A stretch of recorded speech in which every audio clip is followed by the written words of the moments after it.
오늘 하나님의 말씀은 시편 1절로부터 이제 3절을 보겠습니다. 시편 18편이 50절까지 굉장히 길어요.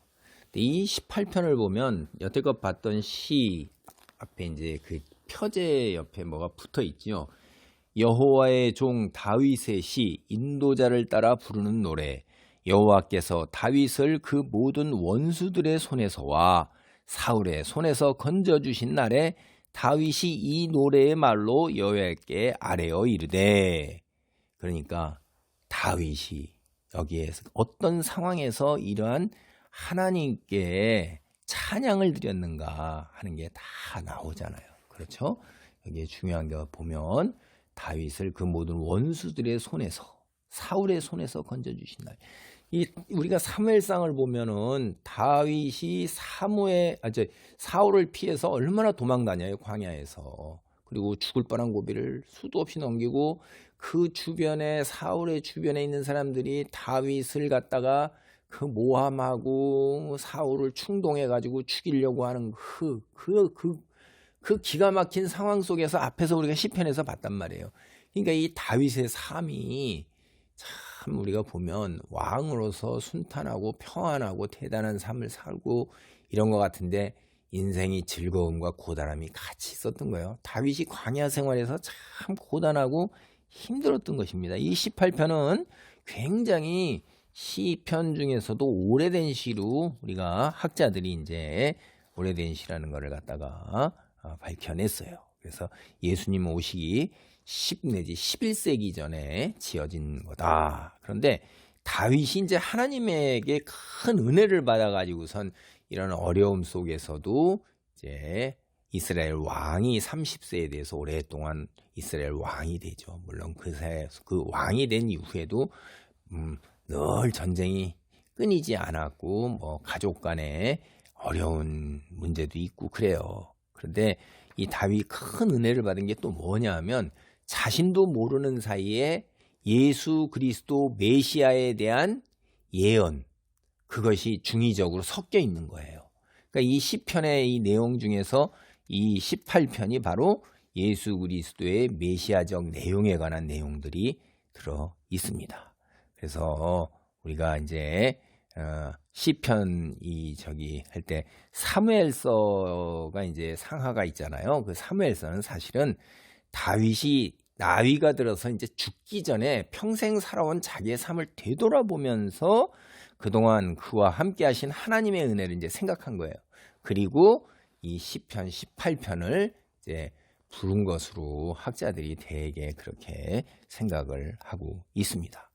우리 개혁신학에서 중요한 종교개혁자 칼빈이 뭐라고 그랬냐면 시편 18편을 연구하면 앞으로 오실 주님의 모형, 그림자, 이거 우리가 볼 수 있다는 거예요. 그럼 굉장히 큰 은혜가 있고 깨달음이 있을 거다 얘기했습니다. 한번 보는데 오늘 1절 봅니다. 나의 힘이신 여호와여 내가 주를 사랑하나이다. 여기서 내가 주를 사랑하나이다 하는 말은 사실은 내가 주를 높이나이다 라고 그러는 것이 훨씬 더 정확한 말이에요. 이게 무슨 얘기냐면 어린아이가 엄마, 아빠 나 사랑해. 부모가 아유 얘야 귀여운 내 새끼, 내 아들, 내 딸, 아유 사랑해 이뻐 하고 볼에다가 이렇게 뽁뽁 해주고 꼭 끌어놔줄 때 아이가 엄마한테 나도요 사랑해요 이런 얘기하고 똑같은 거예요. 이게 하나님이 당신의 자기의 힘이라는 거예요.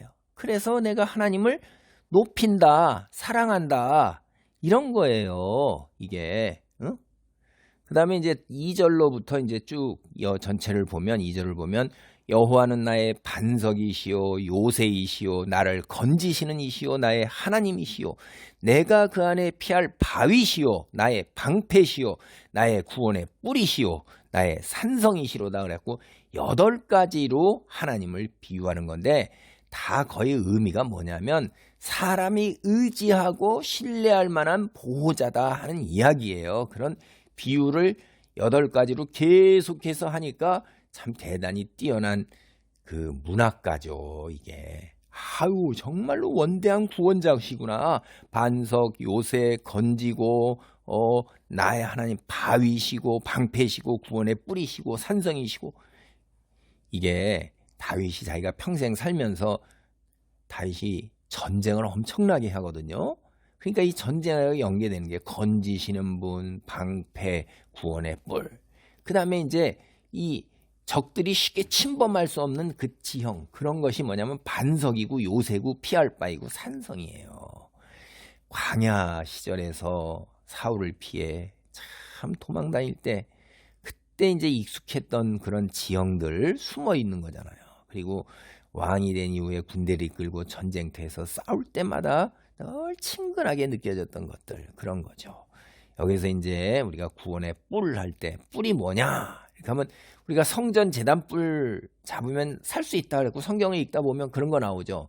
잘못해서 도망가가지고 성전 뿔 잡고 막 이렇게 하는데, 뿔이라는 게 뭐 성경을 보면 사실 힘을 상징하고 신학적으로 하나님께로부터 내려오는 수직적인 하나님의 힘, 개입, 이런 것들인데, 이게 구약성경 전체에서 오직 여기에 나오는 거예요. 그리고 사무엘하 22장 3절에 두 군데 외에는 나오질 않고 있습니다.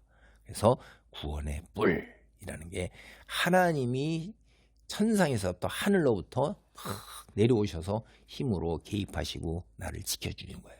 근데 여기서 재밌는 게 뭐가 있냐면, 나의 반석, 나의 요새, 나를 건지시느니, 나의 하나님, 나의 바위, 나의 방패, 나의 구원의 뿔, 나의 산성. 이거 뭐예요? 다 나라 이 말이에요. 하나님과 나의 관계가 확실하게 있는 거예요, 이게. 그렇죠? 우리의 하나님이 아니라 내가 삶 속에서 경험하고 체험하고, 그래서 경험하고 체험한 것의 말씀이 그 경험과 체험으로 살아서 역사해서 내 신앙이에요, 이게. 그러니까 하나님은 우리의 하나님인 동시에 우리 개별로는 다 교회 공동체에서도 나의 하나님이 되셔야 되는 거예요. 가족 안에서도 나의 하나님이 되셔야 돼요. 내가 하나님께 나가서 말씀 읽고 말씀 깨닫고 기도하고 찬송하고 내가 하나님의 손길을 경험을 해야 되는 거예요. 남이 그랬다더래, 이런 것들 간증, 이런 거는 도움은 되지만은 확고한 믿음으로 자라나는데 영양소가 될 수는 있지만은 결정적이지 못하다는 것입니다. 그래서 다윗은 나의 찬양을 받기에 합당하신 분이 바로 하나님입니다. 참. 다시 제가 오늘 말씀을 마무리합니다. 어머니가 자기 아이를 돌보는 모습, 크게 이제 시편을 시작할 때 하나님 사랑합니다 하는 말이 그런 거예요. 어머니가 아기를 돌보는 것처럼 하나님은 자기 자녀들을 그렇게 사랑으로 보살피시고, 이런 이미지 배경으로 해서 이 사랑합니다라는 히브리어 이 어원에서 히브리어로 모태, 이런 단어가 나와요. 그러니까 뭐냐면 하나님의 마치 어머니가 자기 아이를 사랑하는 것 같은 그런 사랑. 하나님은 사랑. 그래서 내가 부모님께 부모님 나도 사랑해요 라고 그런 사랑을 고백할 수 있고, 내가 그래서 부모님을 높이고 존경합니다 라고 말할 수가 있는 거예요. 하나님이 먼저 다윗을 어머니가 아이를 사랑하듯이 그렇게 사랑하신 것을 다윗이 겪었기에, 이제 아이가 어머니에게 다시 사랑을 고백하듯이 내가 그래서 어머님을 존경하고 존경한다는 걸 고백하는 것처럼 그렇게 되는 거예요. 이게 뭐냐?